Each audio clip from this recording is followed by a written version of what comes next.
சீமான் இருக்கார்ல, சீமான் அவர் பிளட்ல நாங்களாம் பாதிக்கப்பட்டு இருந்தோம். அப்பெல்லாம் என்ன பண்ணாங்க, கொஞ்சம் பேருக்கு பெட்ஷீட் அப்படியே தந்தாங்க. அப்ப நாங்க பின்னாடி நின்றுட்டு இருந்தவங்களுக்கு எங்களுக்கு கிடைக்கல. அப்போ ஒரு அண்ணா கிட்ட போய் கேட்டோம், அண்ணா எங்களுக்கு எல்லாம் கிடைக்கலண்ணா பெட்ஷீட்லாம் அப்படி கேக்குறப்ப, சரிம்மா உன் நம்பர் கொடு, நாங்க பெட்ஷீட்லாம் நான் உங்களுக்கு ரெடி பண்ணிட்டு கால் பண்றேன். சரி இப்படி சொல்றாங்களே ஹெல்ப் பண்ணுவாங்கன்னு சொல்லிட்டு நாங்களும் அந்த அண்ணா கால் பண்ணோம்.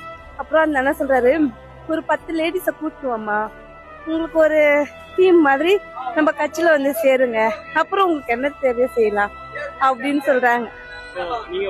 உதவி கேக்குறீங்க, கட்சியில சேர சொல்றாங்க. இப்படி எல்லாம் இருக்காங்க. எந்த கட்சி? சீமான் அண்ணா. இது அவருக்கு தெரியும், பாக்கலாம். யாருக்கு? கண்டிப்பா சொல்லுங்க. உங்க கட்சியில சைதாப்பேட் தொகுதியில இருக்கிறவங்க இப்படி எங்களை கேட்டாங்க, நீங்க எவ்வளோ இது பேசுறீங்க, எல்லாரையும் நோஸ் கட் பண்ணி பேசுறீங்க, இந்த கேவலமான ஒரு விஷயம் உங்க கட்சியில அதுவும் சைதாப்பேட் தொகுதியில பண்ணாங்க. நாங்க போயிட்டு பிளட்ல பாதிக்கப்பட்டவங்க இதெல்லாம் போய் கேட்க போயிட்டு லாஸ்ட்ல எங்க கட்சியில சேருங்க, உங்களுக்கு இதெல்லாம் நாங்க செய்யறோம்னு சொல்லிட்டு கேவலமான ஒரு இது செஞ்சாங்க.